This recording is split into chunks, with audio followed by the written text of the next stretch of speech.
My hands were shaking as I watched her unlock my front door like she owned the place. This woman had been making our lives hell for months.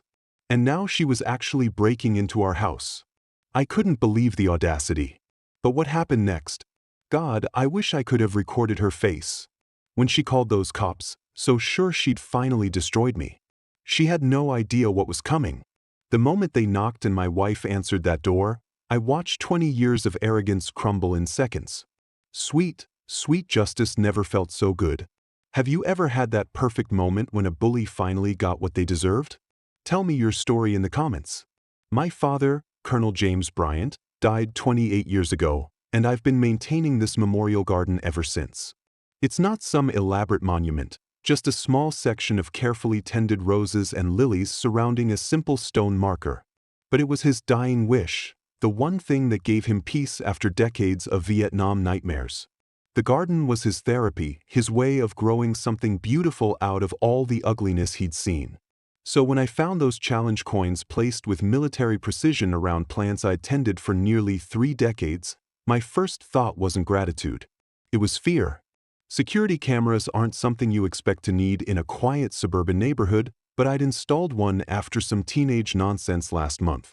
The footage from 2 a.m. showed everything I needed to see and nothing I wanted to understand. A figure moving through my backyard with obvious military training. Precise movements, careful positioning, deliberate placement of items. But the face was completely obscured, hidden under a hood and positioned to avoid camera angles like someone who understood surveillance. This wasn't some neighbor paying respects. This was someone with professional knowledge of covert operations, and they knew intimate details about my father's military service. That's when Kimberly Hall decided to make her grand entrance. At your president, perfectly dressed, marching across my lawn like she was leading a parade. Mr. Bryant, I have an emergency health violation order regarding the unauthorized memorial structure in your backyard. She waved official-looking papers at me, but what stopped me cold wasn't the legal threat. It was what she said next. I understand your father served with the 1st Cavalry in Vietnam, specifically at Firebase Charlie in 1968. My coffee mug almost slipped from my hands. Firebase Charlie wasn't in any public records. That was a classified operation, a mission that went sideways and cost American lives. Information that should have died with the men who were there. How the hell does an HOA president know about Firebase Charlie? I've spent years trying to get those records declassified for family genealogy research, hitting brick walls at every government office. Yet, here's this suburban mom casually dropping classified military intelligence like she's discussing weekend lawn care. The garden violates public safety due to improper soil conditions, she continued. But I wasn't hearing the words anymore. I was thinking about government databases, about who has access to sealed military files, about why someone would reveal they had classified information just to threaten my father's memorial garden. The legal situation was a masterpiece of bureaucratic manipulation. My father had filed a cemetery permit application in 1985, right after buying this house.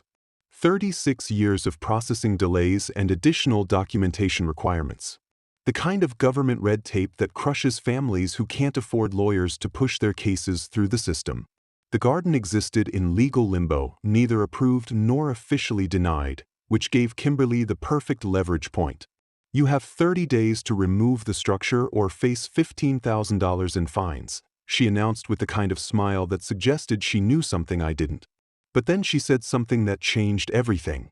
Perhaps if you were willing to discuss what other family heirlooms might be stored in that basement of yours, we could find a more flexible solution. My basement, where I keep my father's Purple Heart collection, inherited across 3 generations of military service. Information that definitely isn't public record stored in a safe that only my wife Rachel and I know about. Kimberly wasn't just threatening the memorial garden. She was fishing for information about military artifacts worth $85,000 that she couldn't possibly know about through legitimate channels. That evening, I decided to verify what I remembered about that cemetery permit application. The county keeps digital records going back to the 1970s, so I should have been able to find the original filing. My computer was running slow, probably needed an update, but when I finally navigated to the property records section, everything seemed normal. I found our address, clicked on historical documents, and there it was. Cemetery permit application filed October 15, 1985.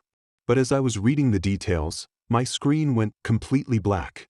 Not sleep mode, not a power failure, completely black, like someone had reached through the internet and shut down my computer. When it rebooted a minute later, I navigated back to the same page. But the permit application was gone, completely erased from the county database. But here's the part that made me want to vomit. The deletion timestamp showed the file had been removed while I was reading it 30 seconds ago. Someone had been monitoring my keystrokes in real time, waiting for me to access that specific document, then deleted it while I watched. I sat there staring at the blank screen, my hands actually shaking. This wasn't some HOA power trip or neighborhood politics. This was a coordinated operation involving real-time computer monitoring, government database access, and detailed intelligence about my family's military history going back 56 years. Someone with serious resources was watching my every move. And they just demonstrated they could manipulate official records to destroy evidence that might protect me. Kimberly Hull wasn't just trying to steal my property. She was part of something that had tentacles reaching into government systems I'd assumed were secure. The mysterious visitor, the classified military knowledge, the real-time database manipulation. These weren't coincidences. Someone had been planning this operation for a very long time, and they knew things about my family that should have been impossible to discover. But who has access to classified Vietnam War records, real-time monitoring capabilities, and the power to delete government documents while someone's reading them? And what did they really want from my family that was worth risking exposure of such sophisticated surveillance capabilities? Janet Martinez called me at dawn, and I had never heard fear like that in anyone's voice. Patrick, I can't talk on the phone. Coffee shop on 5th Street. 1 hour. Bring nothing electronic. Janet's worked as HOA secretary for 8 years. She's seen every kind of neighborhood drama you can imagine. For her to sound terrified meant she'd discovered something that went way beyond HOA politics. I drove to the meeting, wondering what could possibly have shaken a woman who dealt with everything from property line disputes to homeowner bankruptcies. She was already waiting when I arrived, clutching a manila folder like it contained nuclear secrets. Her hands were shaking as she slid it across the table. I copied these before I lost my nerve. Kimberly's been running surveillance operations on veteran families for 6 months. Not just collecting names and addresses. I'm talking about property surveys, inheritance records, detailed military service histories for every veteran in our neighborhood. I opened the folder and felt like I'd been punched in the stomach. Floor plans of my house with basement dimensions marked in red. Telephoto lens photographs of my backyard taken from multiple angles. A complete dossier on my father's military service that was more detailed than anything I'd ever seen. But the financial records were what made me understand the scope of what we were dealing with. The HOA had been paying consulting fees to Heritage Military Appraisals, $15,000 over 6 months for services that were never explained to homeowners, shipping invoices to storage facilities in Nevada and Arizona with package weights that exactly matched military medals and artifacts. Someone was using our HOA dues to fund a systematic theft operation targeting the very people who paid those dues. There's more, Janet whispered. Tom Wilson told me some military appraiser contacted him, offering $8,000 for his father's Bronze Star collection. The man knew details about those medals that Tom never shared with anyone. I drove straight to Tom Wilson's house. And what he told me painted a picture of professional intelligence gathering that belonged in spy movies, not suburban neighborhoods. The appraiser hadn't just known about the Bronze Star. He'd known the specific battle where Tom's father earned it, the date of the action, even the names of other soldiers in his unit. Information that exists only in classified military files and family stories passed down through generations. He offered me way more than those medals were worth, Tom said. I got suspicious and said no, but I'm wondering how many families said yes when they needed money for medical bills or college tuition. The shipping manifest Janet had copied showed a systematic operation that had been running for months. Military artifacts leaving our zip code every few weeks, packages with weights matching Purple Hearts, Bronze Stars, unit citations, and Someone had built a complete pipeline for stealing military artifacts from veteran families and selling them to collectors nationwide using our own HOA as the front operation. But then I found the document that changed everything. A shipping receipt dated yesterday showing a package sent from Tom Wilson's address to Heritage Collectibles in Las Vegas, Nevada. 8 ounces, exactly what 3 bronze stars in a Purple Heart would weigh. I called Tom immediately. "Did you change your mind about selling those medals?" "Hell no," he said. "They're still in my bedroom safe where they've always been." "Why?" I read him the shipping details, and there was a long silence before he said something that made my blood freeze. "Patrick, that's definitely my signature on that receipt, but I swear to God, I never signed any papers." Identity theft on a scale I'd never imagined. They weren't just targeting our military collections. They were forging our signatures and shipping stolen artifacts using our own names as cover. The receipt showed Tom's full legal signature, his correct address, and even his phone number for delivery confirmation. But Tom had never signed anything, never agreed to sell his father's medals, never even spoken to the shipping company. Someone had studied his signature well enough to forge official shipping documents, then used his identity to mail stolen artifacts across state lines. The sophistication was breathtaking. Database access to get our personal information, surveillance capabilities to catalog our collections, forgery skills to create authentic-looking documentation, and interstate shipping networks to move stolen goods. This wasn't neighborhood crime. This was organized crime using homeowner associations as cover for a military artifact trafficking operation. And they were so confident in their system that they were committing federal crimes using the victims' own identities. I spent the afternoon checking with other veteran families, and the pattern was terrifying in its precision. The Hendersons had sold their grandfather's World War II medals last month, except they had never signed papers or received payment. The Kowalskis got a thank you note for donating their father's Vietnam memorabilia to a military museum, donations they'd never made. The Pattersons discovered their son's bronze star from Iraq was being auctioned online with documentation showing they'd consigned it for sale. Every targeted family was dealing with financial pressure, medical bills, job losses, kids starting college. The criminals were identifying vulnerable veteran families and timing their operations for maximum psychological impact. When families were desperate enough, they'd accept deals that seemed too good to be true. When families refused to sell, like Tom had, the criminals simply forged the paperwork and stole the items anyway. The cruelty was systematic, targeting the families of people who had served their country, stealing the very symbols of that service, then selling them to collectors who had no idea they were buying stolen honors. But here's what really terrified me. The level of inside information required for this operation suggested government database access and possibly law enforcement cooperation. How else could they get detailed military service records, monitor our financial situations, and track our daily routines with such precision? Someone with official access was feeding information to criminals, helping them identify targets and plan their operations. The corruption wasn't just in our HOA. It reached into government systems that were supposed to protect veteran families like ours. As I drove home with Janet's evidence folder, I realized we were dealing with something much larger than neighborhood crime. This was a coordinated attack on American military heritage, using corrupted officials and sophisticated surveillance to steal artifacts that represented decades of service and sacrifice. And tomorrow, I was going to have to convince our neighbors that the woman they'd elected to lead their community was actually running a criminal enterprise that had been robbing them blind for months. My wife, Rachel, got the call at 5 a.m. from Detective Mark Webb, and I've never seen her look that grim while still in pajamas. 20 years as a cop, the last 12 as a detective, and now 3 months as our town's new police chief. Rachel's seen everything law enforcement has to offer. But Webb's news about our police database being compromised had her reaching for her service weapon before she was fully awake. Someone's been systematically accessing our veteran services database for weeks, she told me, pulling on her uniform. Mark found security logs showing hundreds of queries for Purple Heart recipients, Bronze Star winners, families of Kia service members. Someone's been building target lists using our own police records. Detective Webb arrived 20 minutes later with printouts that made my skin crawl.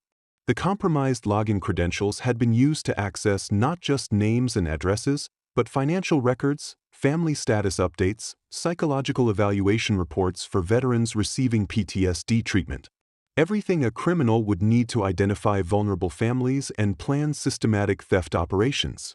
The breach goes back 6 weeks, Webb explained, spreading documents across our kitchen table. Whoever did this knew exactly what information they needed and how to extract it without triggering automatic security alerts. The development company connections Webb had discovered revealed a criminal network that operated across multiple states.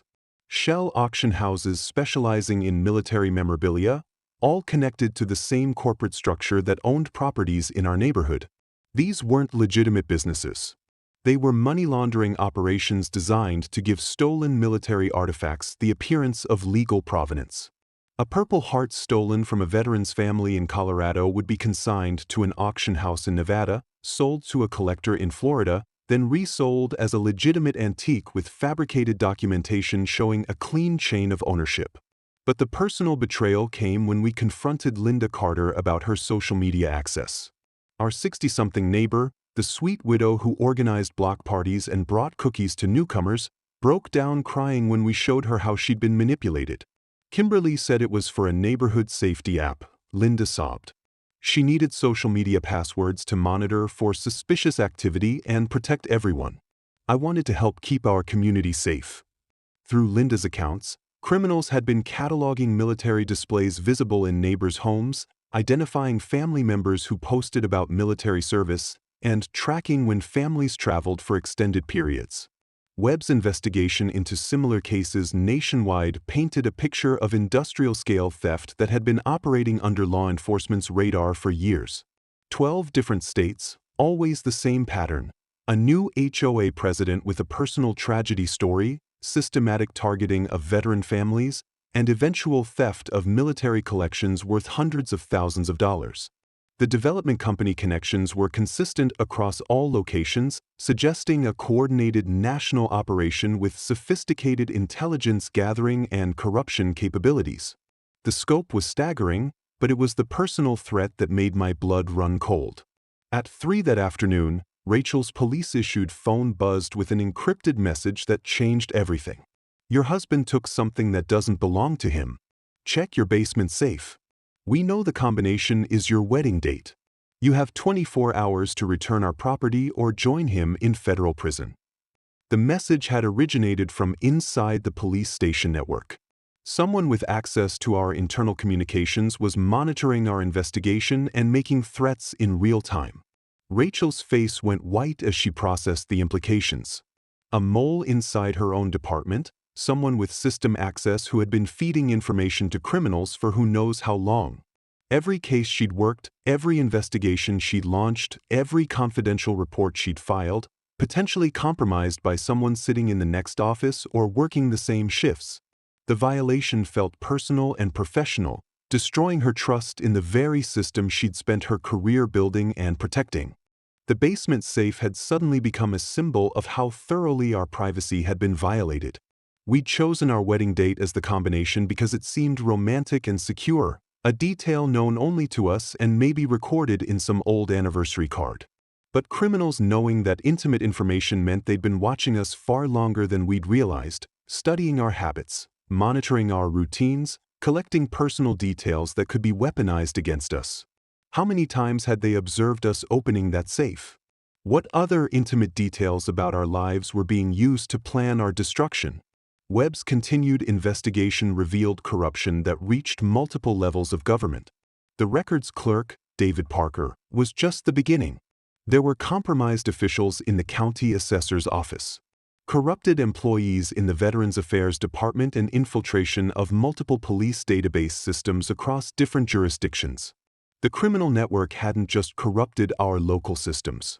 They had been building influence and access for years, slowly infiltrating the very institutions designed to protect veteran families from exactly this kind of targeting.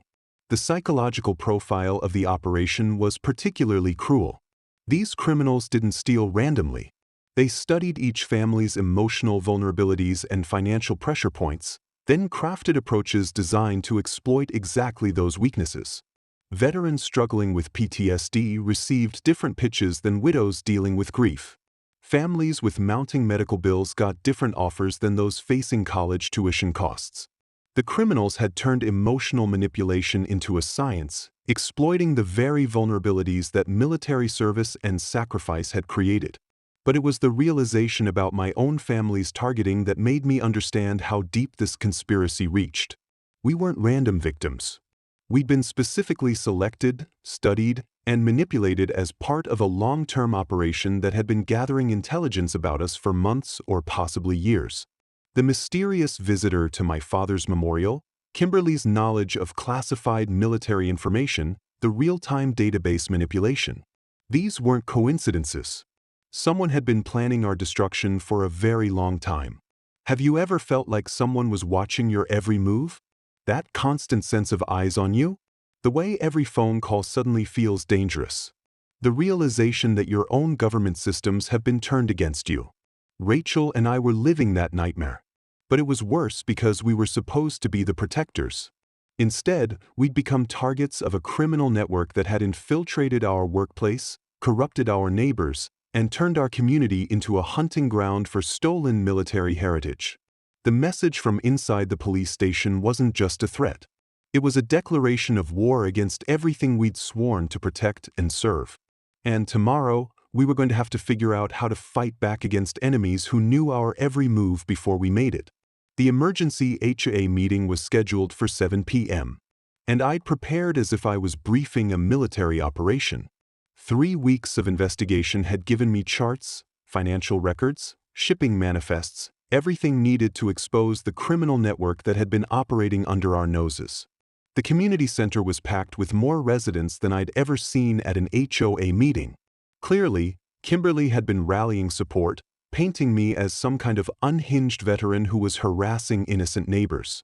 The seating arrangement told the whole story, her supporters front and center, veteran families scattered and isolated in the back rows. Fellow residents, I began, I have documentation proving that our HOA has been infiltrated by criminals who are systematically robbing veteran families. The murmurs started immediately, but not the kind I'd hoped for. Kimberly's supporters were shaking their heads, exchanging knowing glances like they'd expected this outburst. Before I could present my first piece of evidence, a sharp-dressed lawyer I'd never seen before stood up. Mr. Bryant, that information was obtained through unauthorized access to confidential HOA files. Displaying it here constitutes criminal activity, and none of it would be admissible in any legal proceeding. Janet Martinez was forced to testify against me, and I watched my case crumble in real time. Under oath, she admitted providing me with confidential documents in violation of her employment agreement. The very evidence that proved systematic theft was being dismissed as the product of illegal activity. Kimberly sat there with this satisfied smile, knowing she'd engineered the perfect legal trap. "This is exactly the kind of dangerous behavior we've been dealing with," she announced to the room. "Mr. Bryant has been breaking into offices, harassing neighbors, and intimidating witnesses. This is not how civilized people resolve disputes." The media coverage that night was devastating. Local news ran the story as "Disturbed Veteran Attacks HOA President," complete with footage of me waving documents around while Kimberly looked composed and reasonable. The interview they aired made me want to throw something at the television. "I feel threatened by his militant behavior," Kimberly said, dabbing her eyes. "Veterans deserve our respect, but when someone uses military training to intimidate civilians, we have to protect our community. This kind of dangerous military mindset has no place in suburban neighborhoods." That's when FBI agent Victoria Hayes walked into our lives. Professional, sharp, carrying a briefcase that suggested this wasn't a courtesy call, she introduced herself the morning after my public humiliation. "Detective Webb contacted us about your situation. Your case matches a pattern we've been tracking across multiple states, and the relief was overwhelming. Finally, someone in authority was taking this seriously, treating it as the organized crime it obviously was." Agent Hayes spread photographs across our kitchen table. Similar HOA operations in 12 different states, all targeting veteran families using identical methods. The development company operates shell auction houses in 6 states, Hayes explained, pointing to financial documents that connected all the operations. They've perfected a system. Identify veteran populations, infiltrate local government, systematically catalog valuable collections, then steal and sell through established networks. The sophistication was breathtaking. They had been refining their techniques for years, learning from each operation, becoming more efficient and harder to detect. Our neighborhood was just their latest target in a coordinated national campaign. Federal validation felt incredible, but it also painted a target on my back. Agent Hayes was clear about the escalating danger. These people have demonstrated access to government databases, corruption of local officials, and willingness to threaten law enforcement. They have invested too much time and resources in your area to walk away quietly. Expect them to accelerate their timeline and possibly eliminate anyone who threatens their operation. The criminal network was about to get desperate, which made them exponentially more dangerous. Walking to my car after the meeting, my mind was racing with everything Agent Hayes had revealed about the scope of this conspiracy. I was so focused on processing federal jurisdiction and interstate trafficking charges that I almost missed what was tucked under my windshield wiper, a Purple Heart medal I'd never seen before. The medal warm from sitting in afternoon sunlight. My hands were shaking as I read the engraving. For valor, Colonel James Bryant, Vietnam, 1968. This was my father's missing medal, the one that had disappeared from his personal effects before we'd even realized it was gone. The family had assumed it was lost in the chaos after his death, misfiled by the funeral home, or accidentally thrown away during estate settlement. But my father died in 1995. Someone had been keeping this medal for 28 years, preserving it, protecting it, waiting for exactly the right moment to return it. But who keeps a dead man's Purple Heart for nearly 3 decades? And why reveal themselves now? The timing wasn't coincidental. Someone wanted me to know they'd been connected to my father's life and possibly his death for far longer than this current HOA operation. The medal felt heavy in my palm, weighted with implications I wasn't sure I wanted to understand. If criminals had been involved in my family's life since 1995, then everything I thought I knew about my father's death might be wrong. Heart attacks can be induced, accidents can be arranged, and military secrets can be worth killing to protect. Agent Hayes examined the medal with the intensity of someone who understood military protocols and criminal psychology. "This changes the entire investigation," she said quietly. "We're not dealing with opportunistic theft anymore. This organization has decades-long connections to your family, which means their interest in you isn't random. You've been specifically targeted because of who your father was and what he might have known." The federal case was about to become much more complex and exponentially more dangerous. That night, holding my father's Purple Heart for the first time in 28 years, I realized this wasn't just about protecting military collections or stopping HOA corruption. Someone had been planning this operation for decades, gathering information about my family, waiting for the perfect opportunity to strike. The memorial garden, the classified knowledge, the systematic targeting, none of it was random. We were dealing with people who thought in terms of decades, not months. And they'd been patient enough to wait 28 years to complete whatever they had started when my father died. The medal was a message, but I couldn't decode what it meant. A warning, a threat, an invitation to discover truths that had been buried with my father. All I knew for certain was that tomorrow was going to bring revelations that would change everything I thought I understood about my family's history. And I wasn't sure I was ready for what I might learn. The anonymous tip came at 6 a.m. on Tuesday, and Rachel had to take it, even though she knew it was probably a trap. Stolen military property at 1520 Oak Street. Check the basement. Protocol required. Following up on reports involving stolen military artifacts. And Rachel couldn't show favoritism without destroying her credibility and compromising the federal investigation. The irony was sickening. My own wife was being forced to search our house based on evidence that had almost certainly been planted by the same criminals she was trying to catch.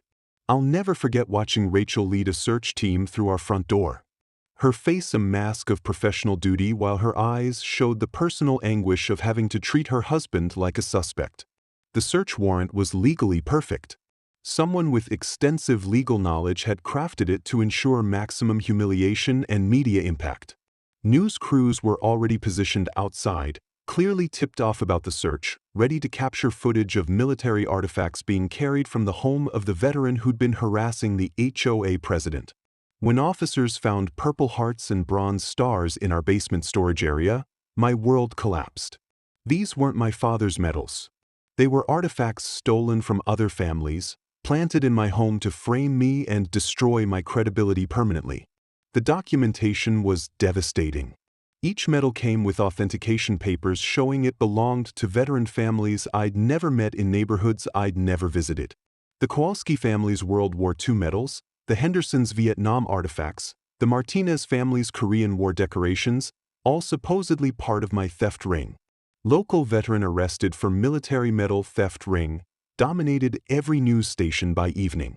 The footage was perfectly orchestrated. Me in handcuffs being led to a police car while evidence bags full of stolen military artifacts were loaded into police vehicles. Kimberly Hall's interview was a masterpiece of manipulation. I suspected something was wrong when Mr. Bryant became so aggressive about protecting his basement. When we investigated, we discovered he'd been systematically stealing from veteran families across multiple counties. It's heartbreaking to see someone dishonor the military community this way. Rachel's professional crisis was torture to witness. She had to arrest her own husband based on planted evidence, maintaining professional protocols while knowing I was being framed by the very criminals she was investigating. I could see the anguish in her face as she read me my rights. The way her voice cracked when she said, "You have the right to remain silent." 20 years of marriage, and she was being forced to choose between her badge and her family.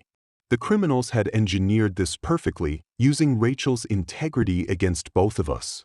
FBI agent Hayes recognized the frame job immediately. She'd seen identical setups in 3 other states where veterans got too close to exposing trafficking networks. The pattern was always the same: planted evidence, media manipulation, destruction of the primary threat's credibility through character assassination. They're not just trying to silence you, Hayes explained during my federal interview. They're trying to discredit the entire veteran community by making you look like the real criminal. It's psychological warfare designed to isolate you from potential allies and make other veterans afraid to come forward. The cooperation deal was my only hope. Help expose the trafficking network in exchange for protection from false charges and federal witness protection if necessary. The alternative was facing trial for possession of stolen military artifacts with evidence that looked absolutely convincing and media coverage that had already convicted me in the court of public opinion. But cooperating meant becoming a primary target for elimination, putting Rachel's career in jeopardy and potentially destroying our life in this community forever. The 48 hours in federal custody gave me time to understand the full scope of psychological warfare being used against veteran families. By framing me as a thief, they'd made it impossible for other veterans to trust my warnings about the trafficking operation. The manipulation was brilliant.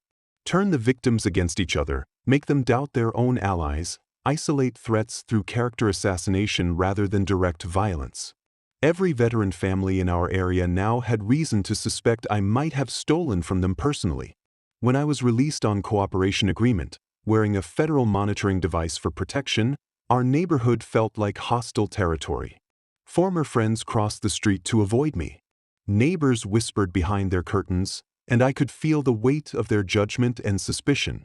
The monitoring device was supposed to keep me safe, but it also served as a constant reminder that I was now dependent on federal protection in my own community.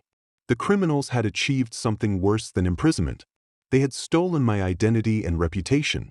Coming home to find my father's memorial garden completely destroyed was the final psychological blow they had been planning. Every plant had been torn up by the roots. The memorial stone smashed into fragments. Soil scattered across the yard like a battlefield. But it was the note pinned to the oak tree that made my blood run cold. Your father was a coward who got good men killed. Ask your mysterious visitor about Firebase Charlie. November 1968. Some secrets are worth killing for. The vandalism was devastating, but that note revealed something that changed the entire nature of what we were fighting. Firebase Charlie, The classified operation from my father's Vietnam service that had been haunting this investigation from the beginning. Someone knew specific details about a mission that remained sealed in military archives. Information that could only come from someone who was there or had access to classified intelligence files. This wasn't just about contemporary theft. It was connected to military secrets from 56 years ago that people were apparently still willing to kill to protect. Agent Hayes photographed the destruction with the grim expression of someone who understood we'd crossed into national security territory. Patrick, this changes everything. We're not dealing with ordinary criminals anymore. This is connected to classified military operations and government cover-ups that go back decades. Your family isn't being targeted randomly. You're being eliminated because of what your father knew about Firebase Charlie and what he might have told you before he died. The memorial garden hadn't just been destroyed for psychological impact. It was a message that whoever was behind this conspiracy had been watching our family since Vietnam, planning this operation for decades, waiting for the right opportunity to settle old scores and eliminate loose ends. My father's death in 1995 suddenly seemed much more suspicious. And I realized I might be next in line for accidents that would look natural but serve the interests of people who thought in terms of 50-year cover-ups. The note changed everything because it proved this wasn't about money or stolen artifacts. This was about silencing witnesses to something that happened in November 1968. Something worth destroying families and corrupting government systems to keep buried. And tomorrow I was going to start learning exactly what secrets my father had died trying to protect. The federal investigation revealed an operation of staggering international scope that redefined organized crime in the digital age. Over $50 million in documented stolen military artifacts, criminal networks operating in 18 countries, and corruption reaching 12 different government agencies across 7 states. But what made this case unique was the sophisticated use of technology and social engineering to target specific demographic groups with military precision. Agent Hayes showed me financial flows that demonstrated how American military heritage was being systematically extracted and sold to foreign collectors who viewed it as premium historical memorabilia. The criminals had identified international markets where American military artifacts commanded the highest prices, then built supply chains to feed that demand through systematic theft from vulnerable veteran families. Germany, Japan, Australia, countries where American military history was highly valued by collectors who had no idea they were purchasing stolen honors torn from grieving families. Kimberly Hall's recruitment story was particularly disturbing. Federal files showed she'd been specifically targeted 18 months after her husband's death when grief and financial pressure made her most vulnerable to manipulation.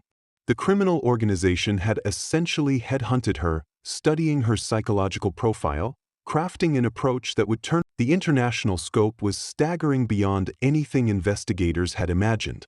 Military artifacts stolen from American families were being sold to collectors in countries where American military memorabilia commanded premium prices. Germany, Japan, Australia, and other nations where American military history was highly valued by collectors who thought they were buying legitimate historical artifacts. The criminals had created complete supply chains from identification and theft through authentication and international shipping. But it was the surveillance footage from Arlington National Cemetery that changed everything we thought we knew about Kimberly's motivation. Agent Hayes had been reviewing security cameras from military installations, looking for patterns in criminal network activities. What she discovered was shocking.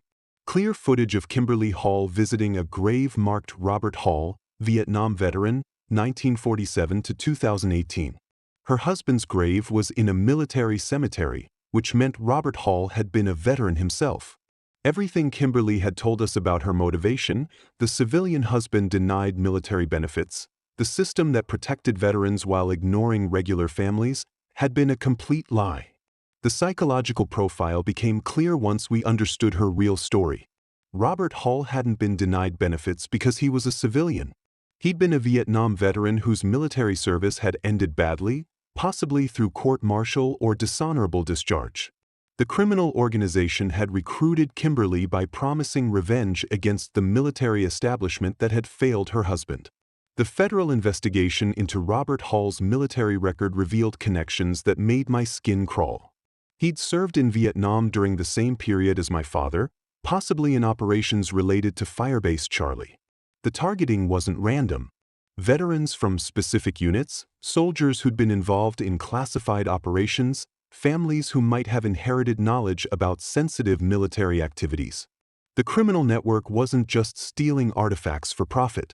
They were systematically eliminating evidence and witnesses to events from the Vietnam War. Agent Hayes showed me classified documents that painted a picture I'd never imagined. Covert operations gone wrong. American soldiers betrayed by command structures. Cover-ups that protected some while destroying others. My father had been involved, but so had Robert Hall and at least 12 other veterans who had been targeted by the trafficking network over 5 years. Someone was using an international criminal enterprise to clean up loose ends from military operations that most Americans never knew existed. The pattern was becoming clear through federal analysis of targeted families. Veterans who'd served at Firebase Charlie, soldiers involved in classified operations that cost American lives, and families who might have inherited sensitive information about what really happened in November 1968. The criminal network wasn't randomly stealing military artifacts. They were eliminating physical evidence and family knowledge about military secrets that someone considered worth killing to protect, even 56 years later. But the most disturbing revelation was the scope of government infiltration required for this operation. Database access, real-time monitoring capabilities, power to manipulate official records. This required cooperation from current government officials, not just corrupted clerks and local police. Someone with serious intelligence community connections was coordinating this network, using criminal enterprise to accomplish objectives that couldn't be achieved through official channels. Drop a heart if you think Kimberly's real story changes everything. What secrets do you think she's been hiding about her husband's military service? The federal investigation revealed that Robert Hall's dishonorable discharge might have been connected to the same Firebase Charlie operation that had haunted my father's nightmares. Someone was using Kimberly's grief about her husband's ruined military career to eliminate families who might have inherited knowledge about what really happened during that classified mission. The evidence was mounting that this conspiracy reached much deeper than we'd imagined, and it strongly suggested my father's death hadn't been natural. All the pieces pointed towards something far more sinister than a simple heart attack. But the final proof would have to wait until we could uncover the full truth about Firebase Charlie and the military secrets that people were apparently still willing to commit murder to protect decades later. The criminal network had been patient, methodical, thinking in terms of decades rather than years. They had eliminated my father when he became a threat, then waited nearly 3 decades for me to inherit enough knowledge to become dangerous myself. Tomorrow was going to bring revelations that would explain everything and possibly get me killed for knowing too much about military secrets that powerful people were still willing to commit murder to protect. 3 days after my federal cooperation agreement, Kimberly Hall made the mistake that would destroy her entire operation. Federal surveillance teams had been monitoring her communications, watching her grow increasingly desperate as the trafficking network collapsed under investigation pressure. Criminal leaders were being arrested across multiple states. Millions in stolen artifacts recovered and international buyers backing away from suspicious auctions. Kimberly was running out of time and options, which made her more dangerous than ever and more likely to make the fatal error that would complete our case. At 9:30 a.m., surveillance teams watched her approach our house, carrying a leather bag and wearing the kind of determined expression that meant she was beyond caring about consequences. She wasn't trying to be subtle anymore, walking directly through the front yard like she owned the property, moving with purpose toward what she clearly expected to be her final score. Agent Hayes had positioned federal teams throughout the neighborhood. But Kimberly was so focused on her objective that she probably wouldn't have noticed if they'd been wearing neon signs. Using lockpicking tools she'd obviously practiced with extensively, Kimberly entered our house in under 2 minutes. Federal thermal imaging tracked her movement directly toward the basement, bypassing main living areas where casual burglars might look for electronics or jewelry. She knew exactly where she was going, confirming our house had been under detailed surveillance for much longer than we'd realized. Her confidence was breathtaking. She actually called police dispatch from inside our house, reporting suspicious activity detected during routine evidence collection to establish a timeline for whatever she planned to discover. But here's where Kimberly's arrogance finally betrayed her completely. She had assumed the house was empty because of my federal monitoring status, not realizing Agent Hayes had coordinated with Rachel to turn our basement into the perfect federal sting operation. When she opened the basement door, expecting to find an unguarded safe, an opportunity to plant more false evidence, she instead found herself face to face with a federal surveillance team, Chief Rachel Bryant in full dress uniform, and me sitting calmly at a table covered with comprehensive evidence files documenting the entire international criminal network. The expression on her face was absolutely priceless. I wish we could have frozen that moment and turned it into a poster. Pure shock, followed by dawning realization that she'd walked directly into a federal trap that had been months in preparation. For just a few seconds, her carefully maintained HOA president facade cracked completely, revealing the desperate criminal underneath. "What?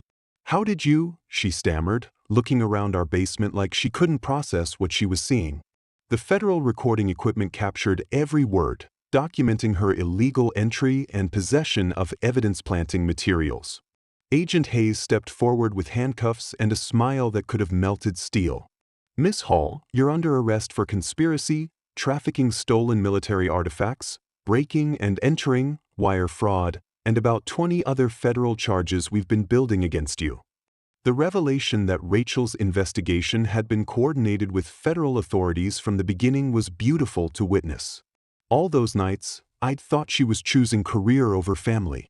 She'd actually been building an ironclad federal case while protecting both our marriage and her professional integrity through proper legal channels. Every illegal entry Kimberly had made over 6 months.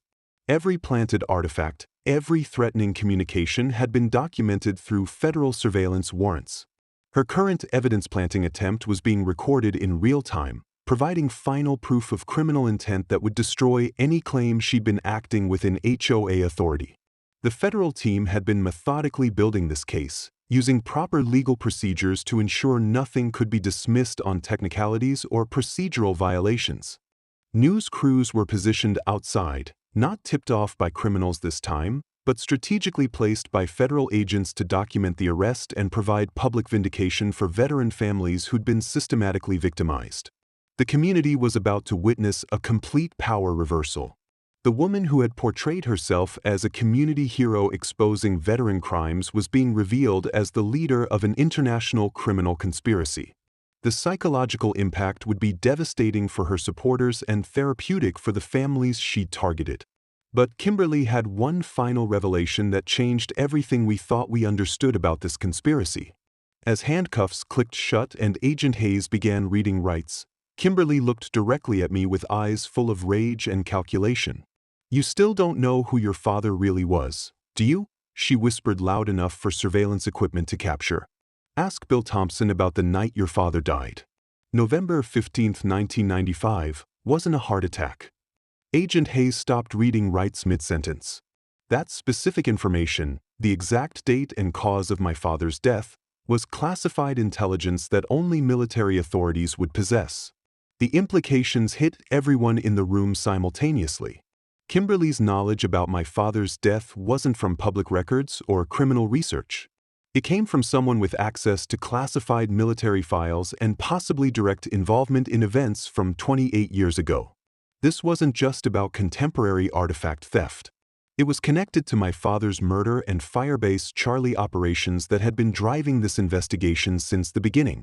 Someone in the criminal network had been involved in eliminating my father, then waited decades to come after his son. Agent Hayes immediately radioed for additional federal backup and began treating this as a potential national security breach rather than organized crime. If Kimberly had access to classified information about military deaths and cover-ups, the trafficking network was more sophisticated and dangerous than anyone imagined. The artifact operation might have been a cover for the systematic elimination of witnesses to classified military operations dating back to the Vietnam War era. The arrest took on a completely different character once federal agents realized they were dealing with potential espionage and military intelligence compromise. Kimberly was isolated from communication opportunities. Her possessions searched for classified documents, and Agent Hayes began coordinating with military intelligence to determine how deeply the criminal organization had penetrated government security systems. What started as a case about stolen Purple Hearts was becoming an investigation of military secrets and government corruption spanning 5 decades. As Kimberly was loaded into a federal transport vehicle, she maintained eye contact with me through the window, her expression promising this wasn't over despite her arrest. The criminal network had invested decades in targeting my family, and her capture had probably triggered contingency plans we didn't know existed. But for the first time in months, I felt like we were finally fighting back effectively instead of just defending against systematic attacks on our family and community. The neighbors gathered on the street to watch the arrest showed a mixture of shock, relief, and embarrassment that was satisfying to witness. Many had supported Kimberly's campaign against me, believing her stories about unstable veterans and community threats. Now they were seeing federal agents arrest their HOA president for international crimes, validating everything veteran families had tried to tell them about systematic targeting and theft operations. Justice felt incredible, but I knew this was just the beginning of learning the truth about my father's murder and the military secrets that people were still willing to kill to protect 28 years later. 2 years later, I'm standing where my father's memorial garden used to be, watching children play among military artifact displays in what's now the Patrick Bryant Veterans Memorial Park. It's a perfect autumn morning, and the expanded memorial spans 3 acres, displaying recovered military honors from dozens of families across multiple states who were victimized by the international trafficking network. The irony isn't lost on me. Kimberly Hall's attempt to destroy my father's simple memorial garden ended up creating something far larger and more meaningful than I could ever have imagined. The justice system worked exactly as it should have. Kimberly is serving 15 years in federal maximum security for conspiracy, trafficking, racketeering, wire fraud, and violation of national security statutes. The development company was systematically dismantled with executives receiving sentences ranging from 8 to 25 years. Government corruption was prosecuted at every level, from County Clerk David Parker's document manipulation to police database infiltration that had been feeding information to criminals for years. The entire network that seemed untouchable 2 years ago was completely destroyed through methodical federal investigation. Community transformation has been remarkable to witness. Linda Carter, who'd been manipulated into providing social media access, now manages the memorial park as her full-time mission. She's become an expert on recognizing manipulation tactics and leads workshops for other communities about protecting vulnerable residents from similar infiltration. Her guilt over unwittingly helping criminals transformed into passionate advocacy for veteran families and elderly residents who might be targeted for exploitation. Janet Martinez was honored by veteran organizations statewide for courage in exposing HOA corruption and now works with federal agencies to identify similar operations before they become entrenched. The federal legislative impact exceeded Agent Hayes' predictions. The Patrick Bryant Protection Act created new federal laws specifically protecting veteran families from property-based targeting and established enhanced oversight of HOA operations nationwide. Any HOA with a significant veteran population must undergo federal background checks for leadership positions, and suspicious financial activities trigger automatic federal investigation. Detective Webb was promoted to Federal Task Force Coordinator, developing training programs that help local law enforcement recognize military artifact trafficking patterns before they become systematic operations. Rachel's advancement to Federal Task Force Director for Veteran Family Protection has been incredibly rewarding. She coordinates with international law enforcement to prevent military artifact smuggling and has developed training programs implemented in police departments across 42 states. The case that nearly destroyed her career became the foundation for national recognition as an expert in protecting vulnerable military populations. Her work has prevented similar trafficking operations from establishing footholds in communities that would have been targeted next by criminal networks. The mystery of my father's memorial visitor provided the closure I hadn't realized I desperately needed. William Bill Thompson, now 78 and diagnosed with dementia, had been visiting the memorial monthly for 20 years. Bill and my father served together at Firebase Charlie in November 1968. And the truth about my father's death was more heroic and tragic than I'd ever understood. Colonel James Bryant hadn't died of a heart attack in 1995. He'd been murdered while investigating military artifact smuggling operations that had roots in Vietnam War corruption and cover-ups. The Firebase Charlie operation in '68 had uncovered evidence of American military supplies being diverted to black markets, with some soldiers profiting from selling weapons to enemy forces.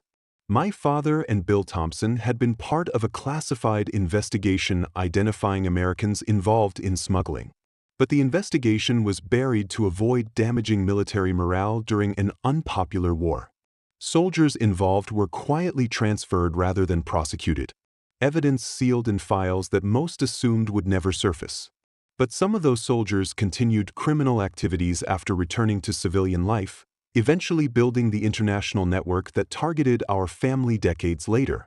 My father's death wasn't random.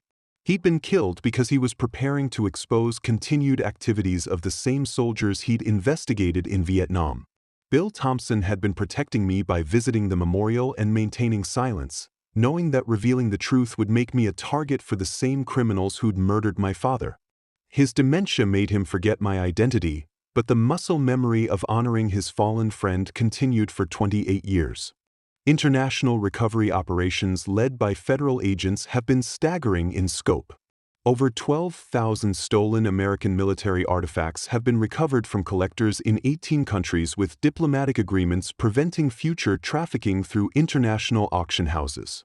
Many collectors had no idea they were purchasing stolen honors, and recovery involved educating international buyers about the differences between legitimate memorabilia and artifacts stolen from grieving families.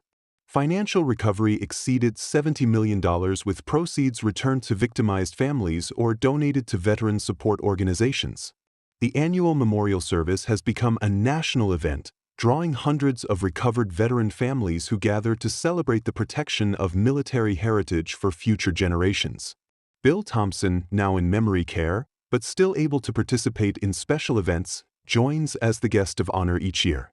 Watching him place flags on memorial displays, his muscle memory still guiding him to honor fallen friends, provides a powerful reminder of sacrifice and loyalty that define military service. Children playing in Memorial Park learn military history through very artifacts that criminals tried to steal and sell to foreign collectors. Federal protection ensures no veteran's family will face similar targeting again.